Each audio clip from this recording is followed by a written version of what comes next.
The Holy Bible.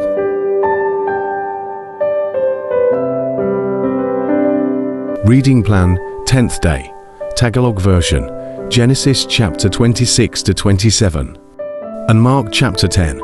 The book of Genesis chapter 26. Nanirahan si Isaac sa Gerar. Ika-26 na kabanata. Dumating ang taggutom sa lugar na tinitirahan ni Isaac.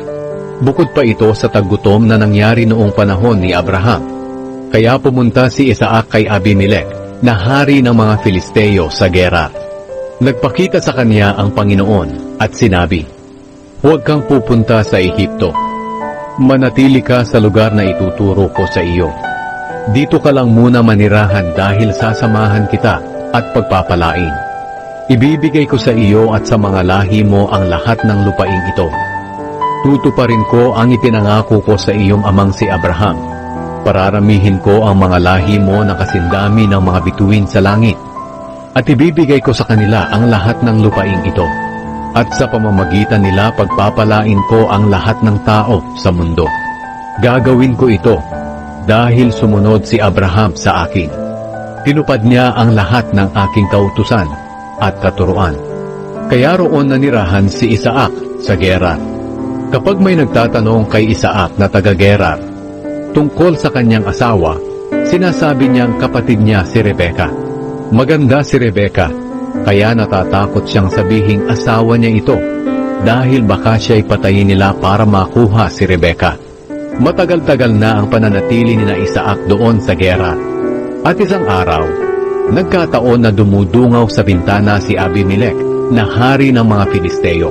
At nakita niyang naglalambingan sina Isaac at Rebeka. Kaya ipinatawag niya si Isaac at sinabi, "Asawa mo pala siya. Bakit sinabi mo na kapatid mo siya?" Sumagot si Isaac, "Natatakot po kasi ako na baka patayin ninyo ako dahil sa kanya." Sinabi ni Abimelech, "Hindi mabuti ang ginawa mo sa amin. Kung nangyaring ang isa sa tauhan ko'y sumiping sa kanya, ikaw ang magiging dahilan ng pagkakasala namin." Binalaan agad ni Abimelech ang lahat ng tao.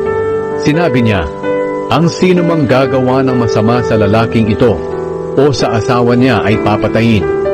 Nang taon ding iyon, nagtanim si Isaac sa lugar na iyon at masaganang masagana ang kanyang ani dahil pinagpala siya ng Panginoon.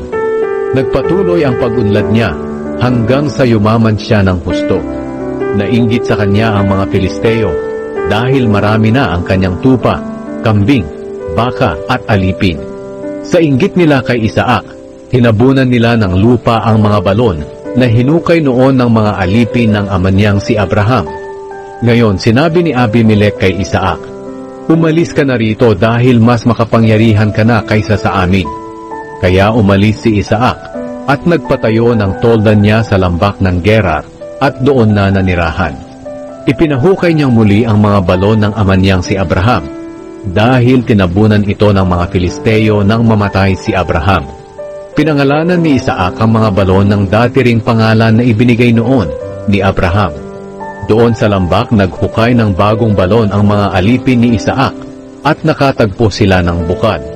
Pero nakipagtalo ang mga pastol na taga-Gerar at mga pastol ni Isaac na kanila raw ang balon na iyon. Kaya pinangalanan ni Isaac ang balon na Esek dahil nakipagtalo ang mga taga-Gerar sa kanya. Muling naghukay ang mga alipin ni Isaac ng ibang balon, pero pinag-awayan din nila ito ng mga taga-Gerar. Kaya pinangalanan ni Isaac ang balon na Sitna. Umalis sina Isaac doon at muling naghukay ng panibagong balon. Hindi na nila ito pinag-awayan, kaya pinangalanan ito ni Isaac na Rehoboth. Sapagkat sinabi niya, "Ngayon binigyan tayo ng Panginoon ng malawak na lugar para lalo pa tayong dumami sa lugar na ito." Hindi nagtagal, umalis si Isaac sa lugar na iyon at pumunta sa Beersheba. Nang gabing dumating siya, nagpakita sa kanya ang Panginoon at sinabi, "Ako ang Diyos ng iyong ama na si Abraham. Huwag kang matakot, dahil kasama mo ako. Pagpapalain kita at bibigyan ng maraming lahi, dahil kay Abraham na aking lingkod." Kaya gumawa ng altar si Isaac at sumamba sa Panginoon. Nagpatayo siya ng tolda sa lugar na iyon at nagpahukay ng balon sa kanyang mga alipin. Ang kasunduan ni na Isaac at Abimelech. Pumunta si Abimelech kay Isaac mula sa Gerar, kasama si Ahuzat na tagapayo niya at si Pikol na pinuno ng kanyang mga sundalo. Nagtanong si Isaac sa kanila, "Bakit kayo pumunta rito? Hindi ba't galit kayo sa akin? Kaya pinaalis niyo ako sa lugar ninyo?" Sumagot sila, "Napatunayan namin na ang Panginoon ay kasama mo. Kaya naisip namin na dapat tayong gumawa ng kasunduan na may panata. Ipangako mo sa amin na hindi mo kami gagawa ng masama. Dahil hindi ka rin namin ginawa ng masama nang naroon ka pa sa amin. Pinaruga ka namin ng mabuti at pinaalis ka namin ng matiwasay. Ngayon, naway pagpalain ka pa ng Panginoon." Kaya nagpahanda si Isaac para sa kanila at nagsikain sila at nag-inuman. Kinabukasan, maaga silang nanumpas sa isa't isa. Pagkatapos, naghiwalay sila ng matiwasay.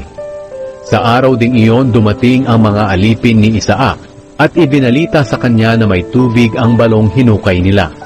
Pinangalanan ni Isaac ang balon na iyon na Sheba. Kaya hanggang ngayon, ang lugar na iyon ay tinatawag na Beersheba. Nag-asawa si Esau nang hindi nila kalahi.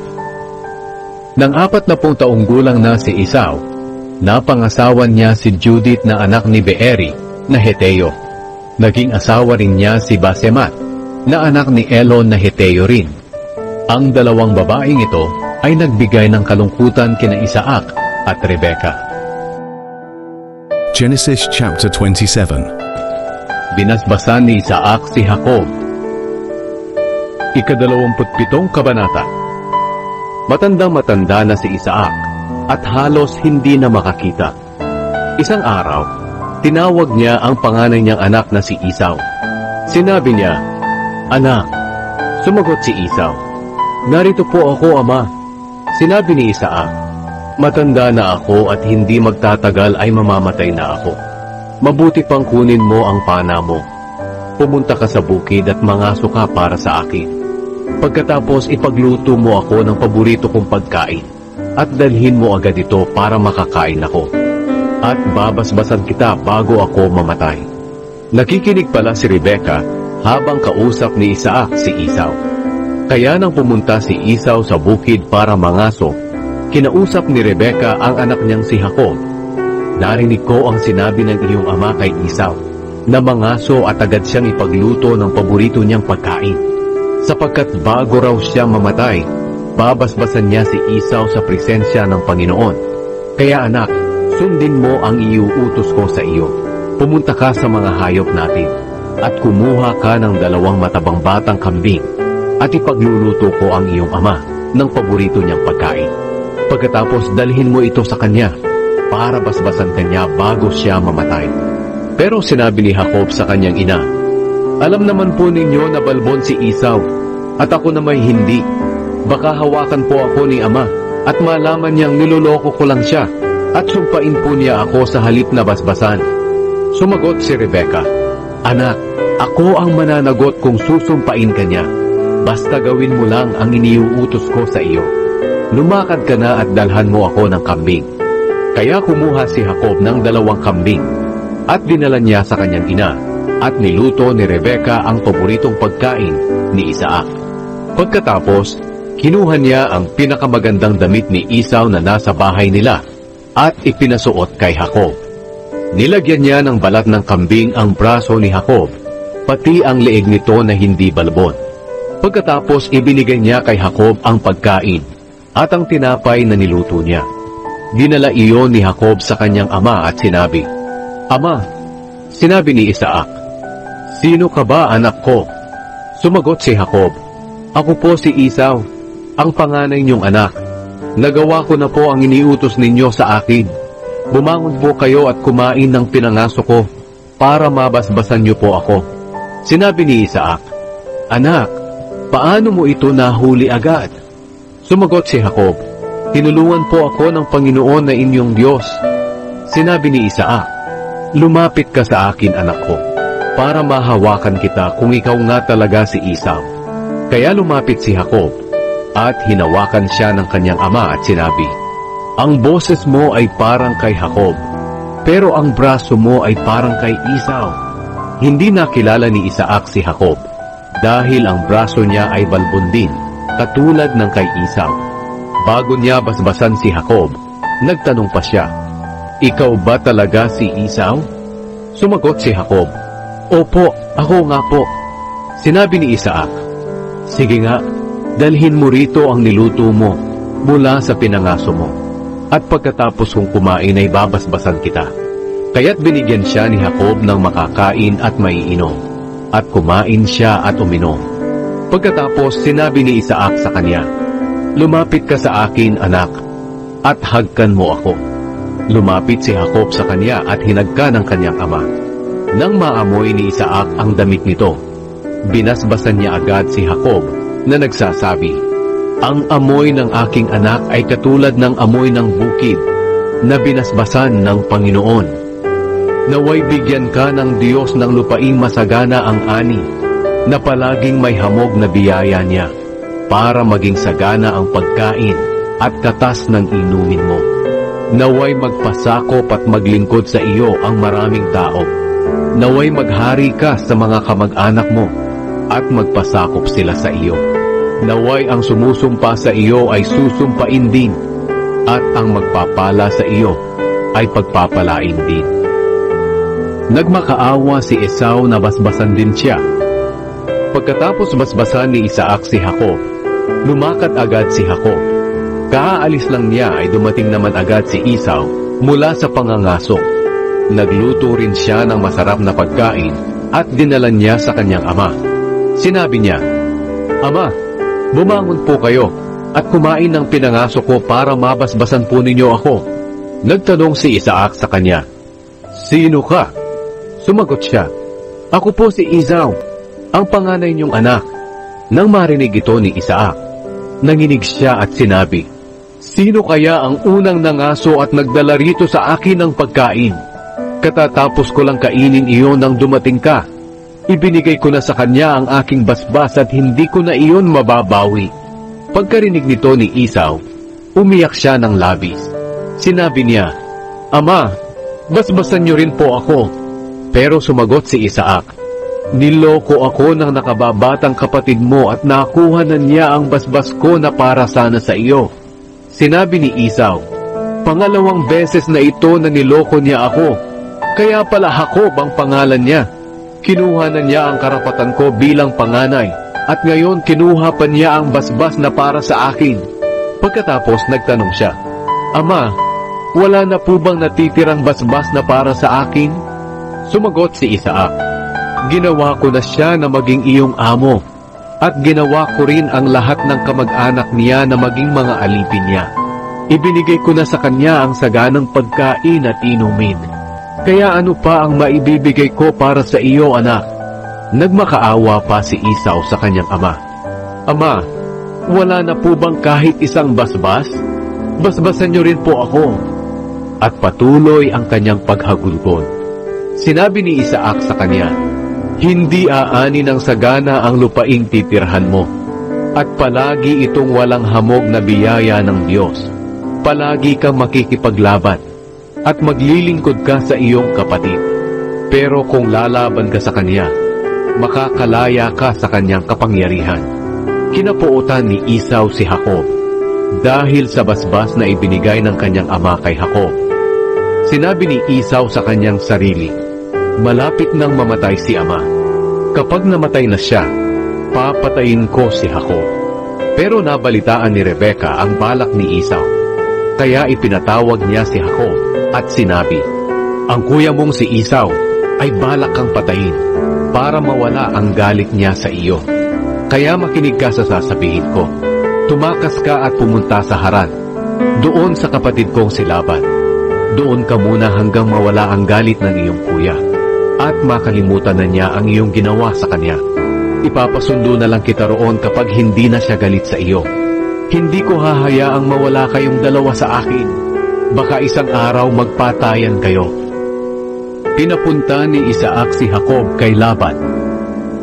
Ngayon, sinabi ni Rebeka kay Isaac, "Nagsasawa na ako sa buhay ko dahil sa mga asawang Heteo ni Esau. Kung ang magiging asawa ni Jacob ay taga rito rin lang na isang babaeng Heteo, mabuti pang mamatay na lang ako." The Book of Mark chapter 10. Ikasampung kabanata. Ang turo ni Jesus tungkol sa paghihiwalay. Umalis si Jesus sa Capernaum at pumunta sa lalawigan ng Judea, at saka tumawid sa ilog ng Jordan. Pinuntahan siya roon ng maraming tao at tulad ng dati ay nangaral siya sa kanila. Samantala may mga Pariseyong pumunta sa kanya upang hanapan siya ng butas, kaya nagtanong sila, "Pinahihintulutan ba ng kautusan na hiwalayan ng lalaki ang kanyang asawa?" Tinanong din sila ni Jesus, "Ano ba ang iniutos sa inyo ni Moises?" Sumagot ang mga Pariseyo, "Ipinahintulot ni Moises na maaaring gumawa ang lalaki ng kasulatan ng paghihiwalay, at pagkatapos ay pwede na niyang hiwalayan ang kanyang asawa." Sinabi sa kanila ni Jesus, "Ibinigay ni Moises sa inyo ang kautosang yan dahil sa katigasan ng ulo ninyo. Ngunit sa simula pa nang likhain ng Diyos ang mundo, ginawa niya ang tao na lalaki at babae. Dahil dito, iiwan ng lalaki ang kanyang ama at ina, at magsasama sila ng kanyang asawa, at silang dalawa ay magiging isa. Hindi na sila dalawa, kundi isa na lang. Kaya hindi dapat paghiwalayin ng tao ang pinagsama ng Diyos." Pagbalik nila sa bahay, tinanong siya ng mga tagasunod niya tungkol dito. Sinabi niya sa kanila, "Kung hiwalayan ng isang lalaki ang kanyang asawa at mag-asawa ng iba, nangangalunya siya at nagkasala sa una niyang asawa. At kung hiwalayan ng isang babae ang kanyang asawa at mag-asawa ng iba, ay nagkasala rin ng pangangalunya." Pinagpala ni Jesus ang maliliit na bata. Dinala ng mga tao ang kanilang maliliit na anak kay Jesus upang patungan niya ng kamay at pagpalain. Pero pinagbawalan sila ng mga tagasunod ni Jesus. Nang makita ni Jesus ang nangyari, nagalit siya at sinabi sa mga tagasunod niya, "Hayaan niyong lumapit sa akin ang mga bata. Huwag niyo silang pigilan, dahil ang mga katulad nila ay kabilang sa kaharian ng Diyos. Sinasabi ko sa inyo ang totoo, ang sino mang hindi tumatanggap sa paghahari ng Diyos na gaya ng pagtanggap ng isang maliit na bata, ay hindi mapapabilang sa kaharian ng Diyos." Pagkatapos, kinalong niya ang mga bata, ipinatong ang kanyang kamay sa kanila, at pinagpala. Ang mayamang lalaki. Nang paalis na si Jesus, isang lalaki ang patakbong lumapit sa kanya at lumuhod.